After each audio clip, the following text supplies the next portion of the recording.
Alors, est-ce qu'il vaut mieux acheter un bien avec des travaux ou un bien déjà tout prêt, tout neuf, prêt à l'emploi? La réponse dans cette vidéo.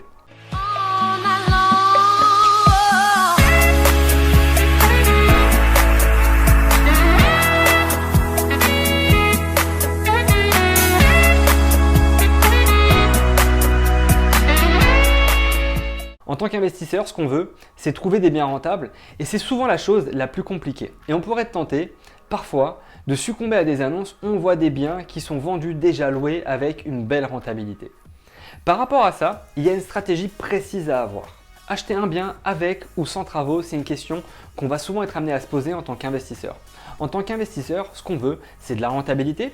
Ce qu'on veut aussi potentiellement, c'est payer le moins d'impôts possible. Et ce qu'on veut surtout, c'est s'enrichir le plus rapidement possible et de la meilleure des manières. Acheter un bien, tout loué, refait à neuf peut être très intéressant. Pour différentes raisons. La première notamment, pour la banque. Votre banque va vous suivre beaucoup plus facilement si des locataires sont déjà en place. L'autre avantage aussi, c'est de vous retirer tout le stress des travaux. Les travaux, surtout quand c'est sur des gros projets, vont être une source de stress énorme. Souvent, ça va prendre du temps. Alors que là, un bien qui est déjà loué, c'est tout bénef, vous avez juste à signer, les loyers tombent, vous êtes tranquille. Il faudra néanmoins avoir plusieurs points de vigilance. Le premier, c'est d'abord vérifier les baux. Vous allez acheter un bien qui est déjà loué, vérifiez bien que les baux courent depuis un certain temps. Si les baux ont seulement 1 ou 2 mois, attention.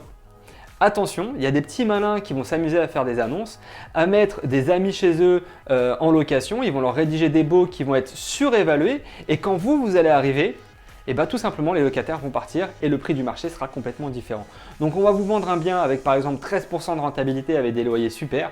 Simplement la réalité des choses sera différente parce que ça aura été des baux entre guillemets qui auront été trafiqués. Donc demandez toujours au vendeur de vous fournir les baux. Regardez depuis combien de temps ils courent et si vous voyez que c'est des baux qui sont récents, demandez les anciens baux pour pouvoir comparer. Si jamais il ne veut pas, vous pouvez aussi, qui vous dit qu'il ne les a pas ou pour une raison X ou Y, demandez tout simplement les relevés de compte en banque. Et là aussi, s'il refuse, méfiez-vous. Un vendeur qui a de bons locataires, qui veut vous le prouver, il vous le montrera toujours, surtout s'il veut vendre. L'autre intérêt des biens déjà loués, moi j'aime bien. Pourquoi? C'est que ça vous permet de faire gonfler votre patrimoine, de grossir votre patrimoine et d'être financé presque à coup sûr, car comme je le disais, les banques aiment bien financer ce genre de projet. Un point qui va être important aussi, c'est que les locataires qui sont en place, en revanche, vous ne pourrez pas les choisir. Vous ne pourrez pas savoir qui ils sont, vous ne les aurez pas sélectionnés au préalable. Et ça peut être aussi un élément important pour la suite dans la gestion justement de vos loyers et dans la gestion de vos locataires. On peut aussi demander aux vendeurs une attestation de locataire bon payeur.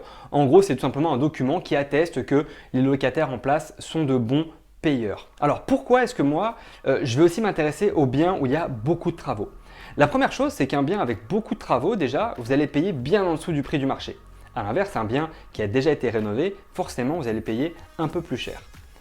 Un bien qui est en dessous du prix du marché, c'est une plus-value qui est presque assurée. Donc on va faire des travaux pour donner de la valeur au bien. Alors là aussi, quand c'est des gros projets, c'est une source de stress évidemment parce qu'il y aura beaucoup de travaux et je peux comprendre les personnes qui ne veulent pas s'embêter avec ça.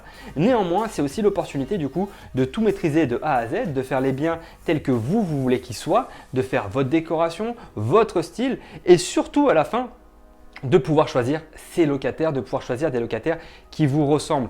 Et là aussi, quelque part, ça retire une part de stress en vous.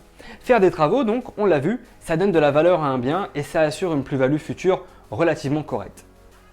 Faire des travaux, c'est aussi, et je le disais avant, la possibilité du coup de déduire tout un tas d'éléments à la fois de ses impôts personnels. Si on choisit le régime du nu, on va pouvoir faire ce qu'on appelle du micro-foncier et la première année, on va pouvoir venir déduire 10 700 € de ses revenus imposables, mais uniquement la première année des travaux.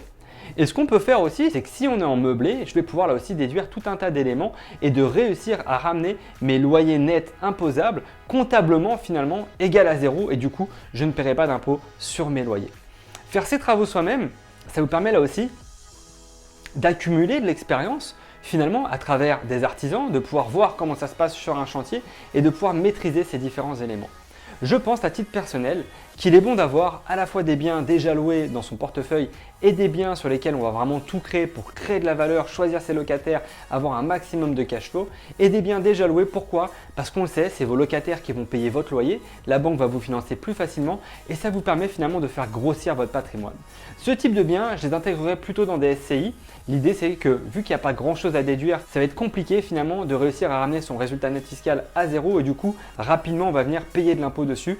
Dans une SCI, on arrivera à payer un peu moins d'impôts. En revanche, les biens où je vais faire beaucoup de travaux, dans l'idée, je vais essayer vraiment de les intégrer au maximum en nom propre, en personnel. Et puis après, pareil, je peux aussi en intégrer en SCI. Si je dépasse certaines limites qui me font du coup dépasser le plafond du LMNP et que je bascule en LMP, là pareil, je réfléchirai pour intégrer du coup ces biens-là dans une société. Une dernière chose qui est importante aussi, je parlais tout à l'heure des arnaques potentielles avec des loyers qui sont surévalués. On peut parfaitement avoir des biens qui vont être autour des 12-13% de rentabilité qui sont en vente et souvent on peut aussi se poser la question mais pourquoi?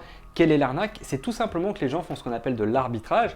Les gens à un moment donné ont utilisé leur bien, ils l'ont exploité, ils ont amorti tout un tas de choses. Le bien va commencer à leur coûter cher parce qu'il y aura de l'impôt, etc.